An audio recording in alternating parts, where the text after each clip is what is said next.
Hier ist unsere Geschichte. Subscribe zu diesem Channel, drück auf den Daumen ab und vergiss nicht nachzuschreiben in den Kommentaren, von wo du diese Geschichte anhörst. Dort merkt sicher, dass viele Mennoniten mit unserer Geschichte bekannt waren.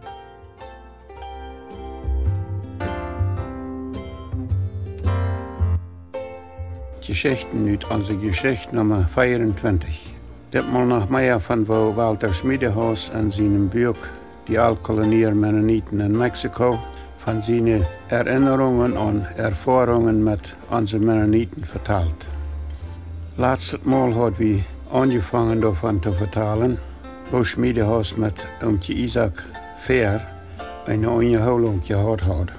Und er sagt, unser Vertal, ich weiß von der nicht mehr, am Wort dort sich gehandelt hat, aber der wir gerade zum Ende gekommen. Und dann fällt der Blick von meinem gegenübersitzenden Mann auf den Globus. Während er kopfschüttelnd und missbilligend die Weltkugel betrachtet und seine Ost dreht, soll ich zum ersten Mal erfahren, dass es unter den Feldern vom westlichen Kulturkreis tatsächlich noch Leute gibt, die nicht daran glauben, dass die Erde rund ist. Isaac Fair schmüstert gerne Haupt und meint verschmiedungsvoll, glaubt je wirklich, dass diese Kugel die Welt darstellt? Na, je weiß, glaubt ihr dort? Glaubt ihr dort vielleicht nicht? Na, da sind zwar all viel zu viel manch uns, wohnen die Weltliche dort gelegt und denken, die Erde ist rund. Aber wer ein gottesfürchtiger Mennonit ist, der kann und soll so nicht leben. Wenn die Erde nach jener Meinung nicht rund ist, wo stellt ihr dort dann fair? Na, in der Bibel ist ein paar Mal von der Erde Oberfläche der Rede, dem noch konnte Glück oder sogar Platz sein. Aber das weiß ja kein Mensch und das soll vielleicht auch keiner weiten. Na ja, aber die Wissenschaft hat doch bewiesen, die Wissenschaft läuft auch an keine Schöpfungsgeschichte und will bewiesen, dass der Mensch von oben aufstammt. Wer aber ein frommer Christ ist, der lebt allein dort, was Gott im Bibelbuch geschrieben hat. Für uns liegt der einzige und wahre Wissenschaft im Wort Gottes. Na schön, aber nun nehmt doch mal an, je stonen am Ufer vom Meer. Ich weiß all, Isaac Fair schmüstert mit duldender Mien. Nu kommt die Geschichte von dem Schiff und langsam am Horizont verschwingt und von dem man schließlich mal nach den Schornstein sein kann. Und dass es damit nu beweist, dass die Erde rund ist, kommt dann noch so was aus Schwerkraft und Magnetismus, wovon kein Wort in der Bibel steht und was kein vernünftiger Mensch richtig begreifen kann. Na, je weltel je mehr in dat alle für Beweis holen. Aber ich sage, wenn die Erde wirklich rund wäre, was sie keinenfalls sein kann, und das Schiff auf der anderen Seite nicht raufholen wird, dann muss das so wie langsam doch über Kopf stehen, wenn die Welt rund wäre.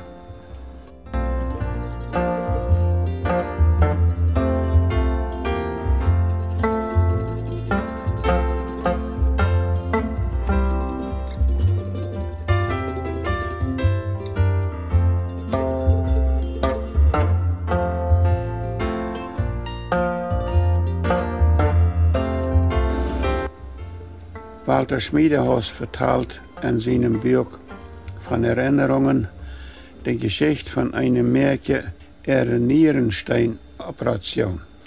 Und für diese Geschichte braucht er diese Überschrift. Auf Sound auch Gott wohlgefällig ist, und dann vertelt er die Geschichte so.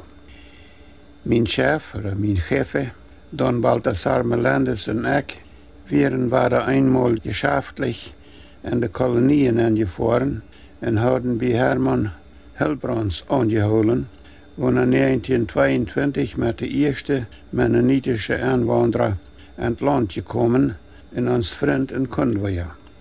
Sein Haus war noch von Halt gebaut woont de Siedler jane tijd uit Kanada mitgebracht hadden, dat Milch, zoals ook hij zelfs, einen vriendelijken en vertrouwen erweckenden Eindruck en strahlt warm en Gemütlichkeit uit.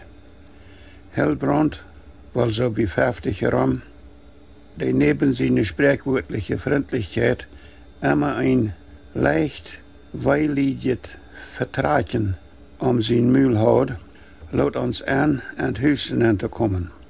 Wir hadden uns gerade an der Wohnstube doorgezet, woont ganz noch oudvorderliche Ort angerecht weer, solide, handvaste Meubel, eine bequeme Bank en eine Eik von der Stove dort dreikantje kleine Wandshop, wie reden dort übrigens Eikshop, an eine Wand der Rösche Glock, und dann erschrak wie plötzlich über ein lüdet Weiklauwen im Nebenraum an der anderen Stube, und sich bald steigert zu einem nervenverrietenden Schrien. Sprachlos und Frauen checkt wie Hellbrand an, dat weilige Vertragen ram zijn Mühl wordt noch deutlicher zu erkennen, en halblose Gäste oder Gebärde hof hij beide Arms ab. Ach, dort ist meine Tochter. Sie hat wieder einen Anfall. Den kriegt sie al lang immer weiter. Aber das geht wieder Eva, nachher ist sie wieder besser. Aber lang sagt das nicht nur, dass es besser worden wird. Das Schrien verstammt keinen Augenblick. Die Bür mögt die Stoven der ob und seht, kommt, je können dort ruhig sein. Da lag ein junges, ungefähr 20 Jahre altes Mädchen auf der Flur, ralsig en offenbar furchtbare Weide und schlug mit den Arms um sich. Schrien, schalt entsetzlich laut durch das ganze Haus. Hab je dann keinen Doktor konsultiert? Frug wie den Vater. Ja, wir sind in Rosendahl bei Dr. Ernst gewesen. Der hat auch eine Medizin gegeben. Aber er hat kurz gesagt, dass es damit mal eine Linderung, aber keine Heilung geben kann. Na, hört mal, Freund Hellbrand, da muss doch was passieren.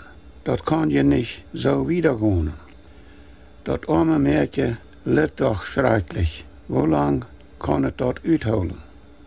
Wir beten jeder Tag für ihr, vielleicht erhört Gott uns. Hier waren Gebete nicht genegen, lieber Freund. Was sag je? Soll wir nicht den Dr. Seifert holen? Den kann ich nicht. Na, dort ist der beste Doktor in der ganzen Umgegend. Er wohnt in Kusividiaci und behandelt dort in den Minen die amerikanische Beamte und Angestellte. Er wird sicherlich einen golden Rot weiten. Na, wenn dort nicht mehr als ein golden Rot ist, dann lot am kommen. Wir verloren keinen Augenblick.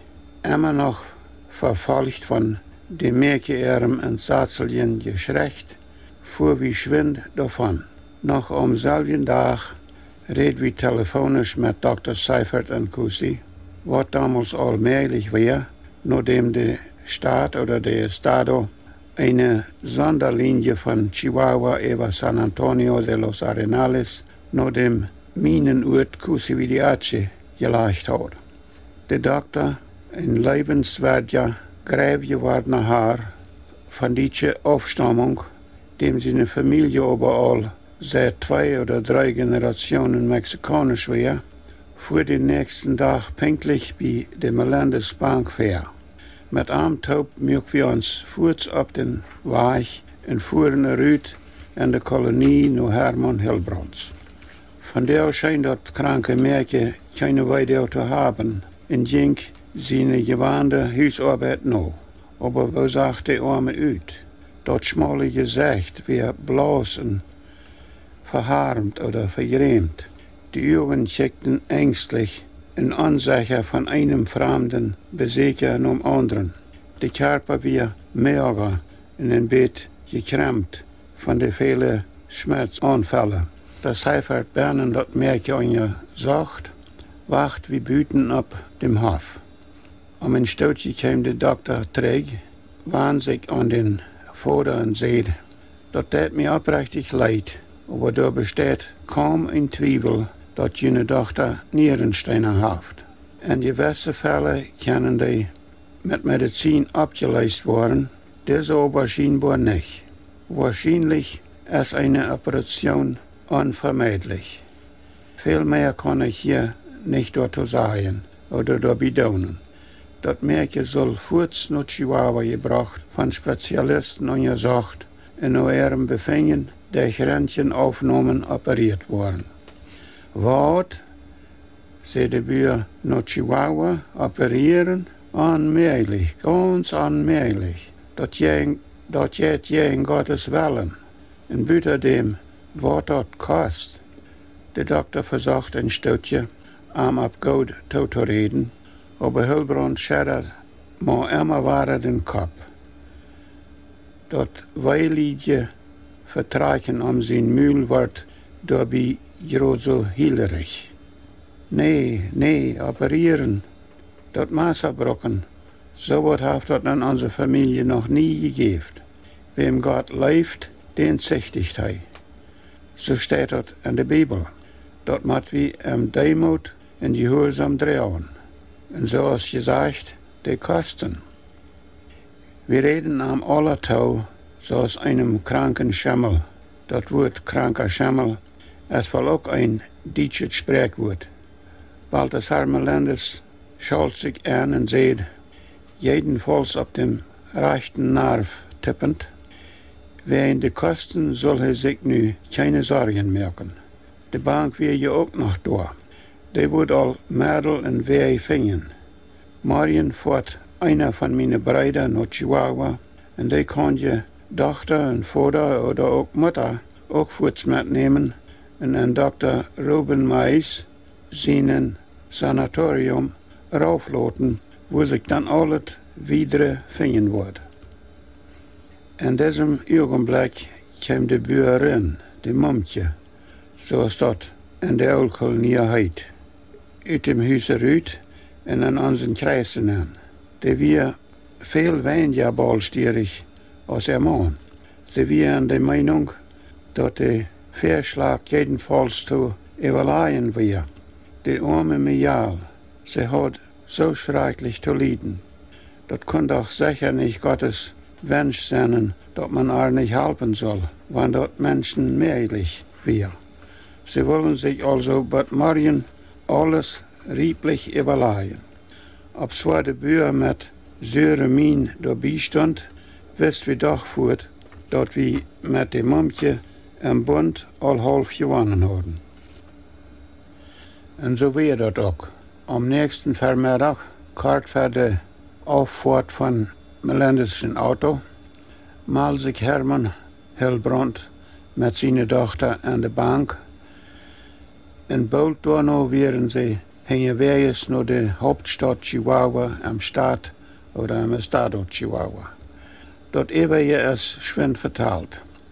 Die Operation verrand erfolgreich und macht dort Märchen frei von den furchtbaren Qualen, wo sie so lang hat uitholen muss.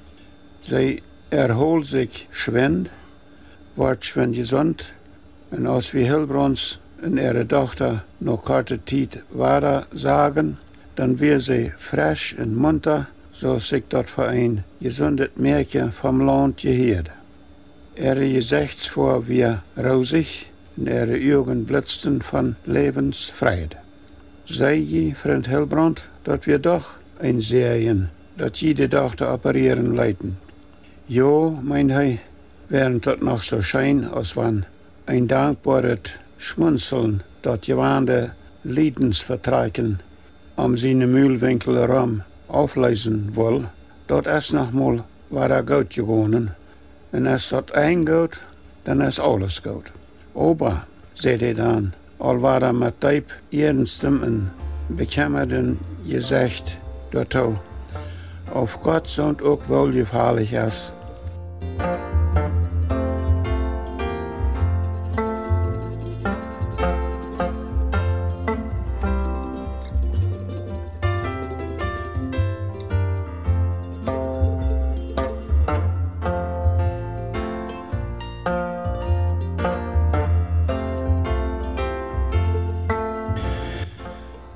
En nu eer we een paar van Walter Schmiedehaus zijn Erinnerungen vertalen, wanneer hij schijnbaar met verlijf geschilderd heeft en zijn boekje van Erinnerungen, wanneer hij daarvan vertelt wat hij met Jacob J. Peters erlebt heeft, wil ik dit zeggen. Waarom Walter Schmiedehaus den damals sehr bekannten Schullehrer en lauteren Geschäftsmann Jacob J. Peters herrscht, immer den sanften Heinrich nannt, wanneer hij van hem wordt vertaald oder schrijft, dat weet ik niet. Dat kan ik van der man nog moten. Aber ik stel me dit zo voor. De Duitsländer moeten den Uitdruck sanfter Heinrich als ein Sprichwort gebraucht haben, wenn sie in ihre Unterhaltungen von einem Menschen reden, wo er einen sanftmütigen Charakter hat. Und da wir in Leiweg, dacht Schmiedehaus immer, wenn er mit Jacob J. Peters was zu tun hat, oder wenn er zu anderen Menschen von ihm redet, oder was von ihm schreibt, betekent er immer mit dem Uitdruck sanfter Heinrich. Und nu de verbruikende Butterfarm. Wanneer Schmiedehaus dit Erlebnis mit seinem Freund Jacob J. Peters van Herst beschrijven wil, dan geeft hij zijn schilderung de Überschrift de verbruikende Butterfarm. En dan schildert hij dit Erlebnis zo. De eerste en zwaarste jaren van de Oudkolonie ihre Ansiedlung waren bald voorbij. In mijn deelboek ving ik beim Terugblättern eine Abteiknung, die sich weiter auf unserem sanften Hendrik betreibt. Mit ihm wir wie in den 3 inzwischen vergangenen Jahren gut Freund geworden. Ich war noch immer bei dem Bankhaus von P.A. Melendez und Compagnie angestellt und am Wirken mit kleineren Geldsummen für seine meistens bescheidene Geschäfte uitgeholpen hat. Aber an diesem Tag war er mit einem größeren Projekt gekommen, das die Bank für ihn finanzieren soll. Der Chef, mein Chef, Don Balthasar Melendez, hat sich die Sache bereits gutwillend angesehen oder angehört, dass er immer mit seinen Kunden, wenn er niemals was aufschlug. Er wird dann aber doch immer sehr vorsichtig und er verweist an seinen Freund, aber doch noch an mich, ehe eine Entscheidung gefallen wäre. Hier brechen wir für das Mal weiter auf. Nächstes Mal noch mehr von was Walter Schmiedehaus sich erinnert von Jacob J. Peters, den er scheinbar mit Verleih sanfter Hendrik nannt. Und dann von was er sich erinnert von seinem mennonitischen Freund. But nächstes Mal. Ich bin George Rempel.